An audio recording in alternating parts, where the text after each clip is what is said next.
Welcome everybody to the GrowingAU show, where we are going over the stock market's winners and losers to help you determine and find the best place for you to put your money in the stock market. Because after all, the best way to have your money work for you is to know how your money works. We're going to be going over an awesome stock today, probably a household name, a company that probably many of you have come to love. Maybe you watch their movies, maybe you buy your merchandise, maybe you enjoy their theme parks. We're going to be going over Disney stock today to determine if their stock is actually the happiest place on earth for investors and whether or not their returns will really mark fairy tale endings. We're going to be going over all of it today. There's a lot to know about Disney, so let's roll that intro and jump on into it. Welcome to the GrowingAU show.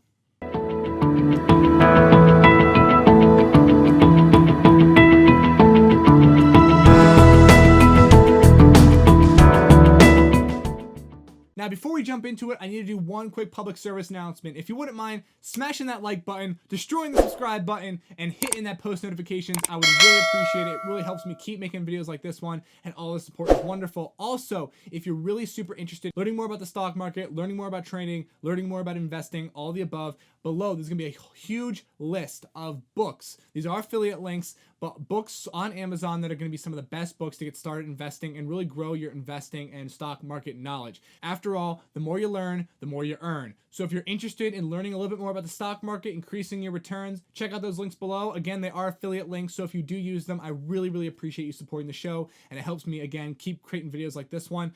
Enough said, though. As long as you've liked, subscribed, turn on post notifications, we're just going to jump on into the episode. Here we go. So Disney, let's throw the ticker on right now. There we are. Disney today, $109.30. They're up 3.40% today and up 0.13% after hours. Nice day for Disney. Really nice day. Let's go ahead, as we always do, and take a look at some other numbers. So Disney's annual high, $153.41. So quite a bit off that annual high. What about the annual low, though? $79.07. So again, kind of right between that annual high and that annual low. So not quite at either end of the spectrum quite yet.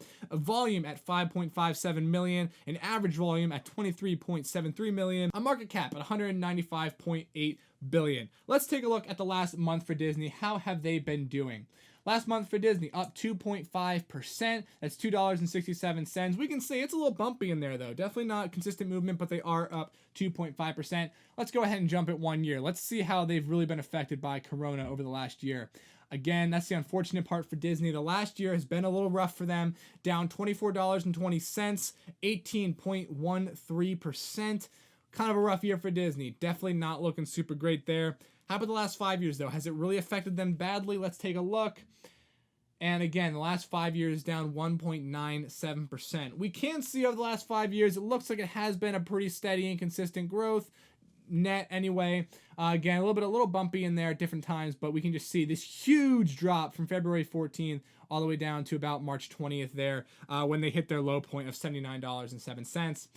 Just we see that this really affected their 5-year growth curve, unfortunately, again, being 1.97% in the negative. But let's be honest, that can change relatively quickly. After all, here, if we look right before the crash, they were up 33% at $148.29. Again, their annual high, $153.41, even more so than that. So Disney, we can see that they might turn around. They have potential of really turning it around rather quickly. Right now, again, those numbers are skewed by coronavirus, like we've been seeing with so many other companies here on the show. It's just they really took some hard hits. Let's take a look at the last couple quarters and the EPS, the earnings per share of the Disney Corporation. So we're going to basically go all the way from quarter 2 of fiscal year 2019 through quarter 1 of fiscal year 2020. So we're going to go quarter 2 2019. They were at $3.55 per share. If you were a Disney investor back then, I unfortunately was not. I am now, but back then I was not a Disney investor. Good for you. Just good for you. All right, let's look at the next quarter. 97 cents per share. Quarter 4 2019 at 26 cents per share. And quarter 1 of 2020 at $1.16 per share. Those are the numbers for Disney. Those are the numbers so far. But what are the bulls and the bears? The people who love Disney, the people who hate Disney, what do they have to say about it? Well, this is, again, as always, coming from Morningstar.com. Let's take a look at what the bulls have to say about Disney. The parks and resorts, as we're going to be talking about multiple times throughout this video, are a huge part of Disney's revenue. Actually, one of the biggest sectors of Disney's total revenue. They were hit the hardest throughout this entire corona pandemic. And actually, it's come to the point where Disney is losing millions and millions of dollars a day per park every day they're closed because they're just not getting any income. And the operating costs, the maintenance costs are so high. So Disney losing a lot of money there, but they do feel that the parks are rebounding well since the recession. All the parks in the United States, as of this video being made, are still closed, but the parks in Shanghai, China are opening back up. They're using that as a precedent for the other parks around the world to really see how they're going to be opening back up, what it's going to look like, and things of that nature. The other thing that they're happy about is Disney has a large library of content, really popular franchises and characters that allow them to keep making money and have people coming back. It kind of lowers that volatility over time. And finally, they like the fact that Disney has bought the Star Wars franchise, which we all know is a huge moneymaker. People love it all around the world. Go Baby Yoda, Mandalorian Season 2, Season 3, where you at? I'm ready for you. So really, we're going to be taking a look and thinking that the acquisition of Star Wars plus Disney's ease of merchandising is really going to help build up some revenue over time. What are the bears saying about Disney? Well, the bears are saying that the increase in costs of popular programming, such as sports events, they're talking specifically here ESPN, ABC, they can be really adversely hurt just because of the fact that nothing's airing. No sports are happening. None of that's going on. And Disney's seeing some significant losses there. And they're a little worried about that. They're worried that essentially all the bears are saying, there's 2 more paragraphs of what the bears have to say, but really it can just be summed up to that the bears are worried that the online TV space, online programming, it's changing. There are metrics that are different. And if Disney's not able to adapt to some of those really changing environments on the televised programming space, that some of the networks that Disney owns, again, ESPN, ABC, could really start taking some hits, and that can hurt Disney in the long run. So something that I think is actually useful to talk about right now is, let's be honest, there's not a whole lot that Disney doesn't own. They're pretty much their little mouse paws in a lot of different things. And the big thing about Disney that we have to understand is it's kind of almost in some ways the opposite of Pepsi. Remember in the Pepsi video, we talked about how Pepsi owns 22 other brands of different soft drinks and like salty snacks and things of that nature, and how those snack brands have allowed Pepsi to maintain profitability throughout the recession and kind of pad some of their losses. Well, Disney's kind of the other way, right? They own a lot of different stuff too. A lot of different networks, a lot of different franchises. There's multiple things that Disney's involved with. The unfortunate part though is it seems that most of the things are being hit, right? Parks aren't open, the television networks aren't broadcasting, the movie and entertainment industry has to be put on hold, things like Mulan, different Marvel franchises all being put on hold, and obviously those are huge moneymakers for Disney. So it's kind of the opposite way. Several different segments at their disposal. Those segments are being hit rather hard in this whole corona economy that we are currently faced with. So it's going to be really kind of interesting to see how Disney responds for that. But let's take a look at the experts as we always do. Coming in first from actually Robinhood. And if you like a free share, check the link below if you're a free share in Robinhood. Robinhood has a nice it's called snacks.robinhood.com, where they give you a little bit of information on all of the companies. So talking about Disney, here we need to look at some numbers here over the last quarter. It's not been good for Disney. It has not been good at all. Okay, their parks have been closed since March 16th, and they're actually calling Disney the emptiest place on earth. Disney fell a whopping 91% this quarter. 91%. Well, what does that look like? $1.4 billion earnings loss due to the corona economy. And that's where I'm getting this term from. It's coined here. $1.4 billion lost due to the corona. Now, what does that mean for the different sectors of Disney? Let's break it down to everything that they have and take a look at the losses. So there's parks and cruises. Parks and cruises have been a huge loss, okay?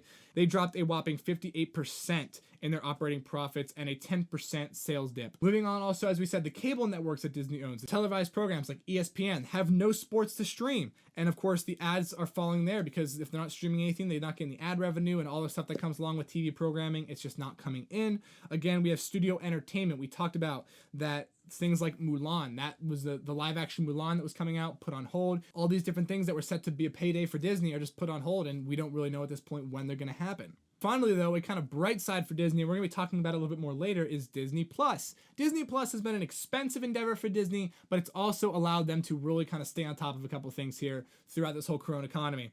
Really, a couple things I want to talk about here. Disney Plus and Hulu was up 260%. That's $4.6 billion in sales. And Disney Plus has now hit 54.4 million subscribers worldwide. That puts the streaming service right in striking distance of Disney's long-term subscriber projections. So Disney Plus really did take off. I think one of the reasons for that is also, Disney owns the rights to a lot of movies. Marvel, Star Wars, 2 huge franchises, let's be honest.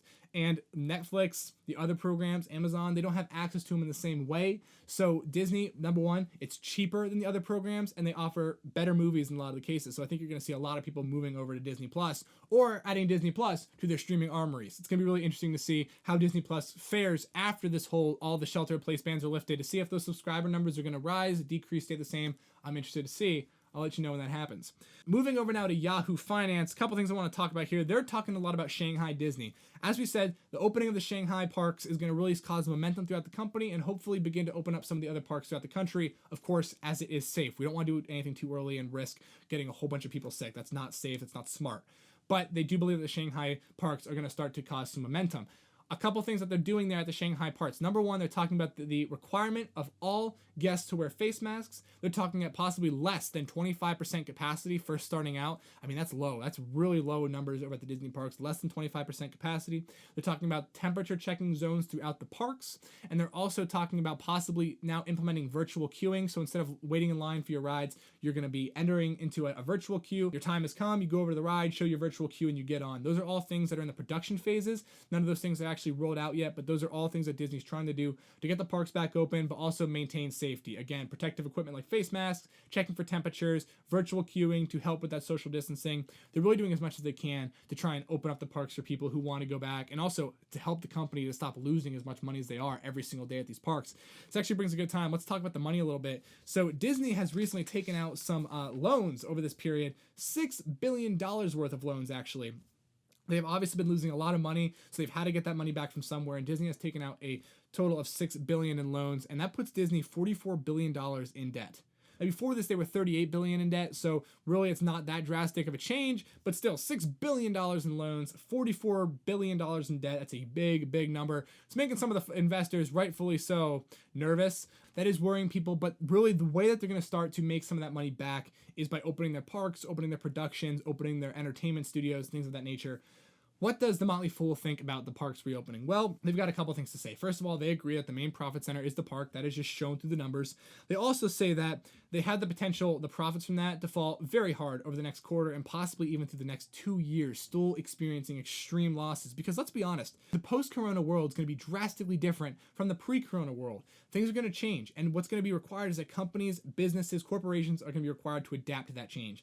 Disney parks, their biggest revenue source, is a place where social distancing really isn't an option. And finding ways to do that effectively while still maintaining profitability, Disney's going to have to get creative and find safe ways to do it. Because honestly, until a vaccine is widespread and highly accessible, there's no way for them to really be able to open those parks to full capacity and ensure a reasonable amount of safety. So really, it's really going to be on Disney to get creative, figure out how do we open these parks, but how do we keep people safe? How do we stop this just complete splurge of money that we are losing? How do we fix all these problems? And Disney is really going to have to get creative for it. Again, he talks about specifically about the Motley Fool. This is Bill Duberstein. He finds it hard to believe that this segment will earn any profits or even into the next couple of years, possibly even longer than that.